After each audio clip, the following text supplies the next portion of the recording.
Most e-cigarette companies advertise to their customers that e-cigs are safer and less harmful to people's health than a cigarette. Additionally, their marketing has seemed to target teenagers more than adults by offering sweet taste and packaging and cool colors to attract younger people. So, with this kind of advertising, kids seem to believe that they are okay to smoke and don't hesitate to try it at all. Recently, the Federal Drug Administration, which is the FDA, has announced that the kids smoking e-cigs has reached epidemic numbers. The reality is that e-cigs are very addictive and bad for your health, despite what the companies advertise.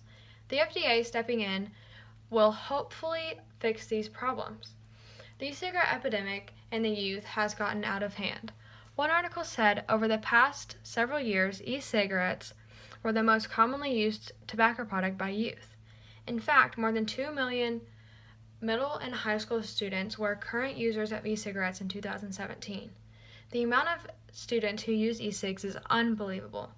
That's equivalent to the amount of people who live in the state of Nevada. E-cigarette companies persuade customers by stating that using an e-cig is the best alternative for a cigarette. By them saying this, the youth think that, hey, it's not as bad as a cigarette or a joint, so why not? Most teenagers I talk to don't even think that e-cigs are harmful in any way. They have no idea the effects of it. I was reading a study done on the effects of e-cigs, and it says, daily use of electronic cigarettes is associated with nearly a doubling of the odds of a heart attack, according to a study led by the UC San Francisco. Additionally, it says, while e-cigs deliver lower levels of carcinogens than conventional cigarettes, they also expose users to high levels of ultrafine particles and other toxins that have been linked to increased cardiovascular and non-cancer lung disease risks, which account for more than half of all smoking-caused deaths. If only kids knew the effects on their health that e-cigs have, that they are just as bad as cigarettes, maybe the number of teenagers using them would lower. The FDA has begun working with the companies of e-cigs and come up with ways to lower the risks and make them safer for use by everyone. The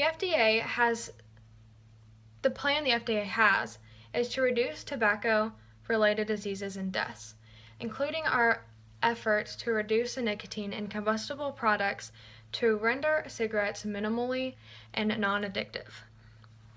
We also revisited our compliance policy that extended the dates of manufacturers of current flavored e-cigarettes to submit application for pre-market authorization. I believe current flavors are one of the principal drivers of the youth appeal of these products. They plan to help the e-cigarettes become less addictive, less marketable to kids, and healthier, I guess you could say. Companies of e-cigarettes have come up with so many different ways to promote e-cigarettes being a safe alternate to cigarettes. This has affected the youth in a huge way. So many of them are addicted to nicotine now. The FDA has found a way to lower these numbers and stop the epidemic. It will take time for sure, but for many teenagers, it's already too late. The health effects may have already been set, and they will be a risk for many years to come.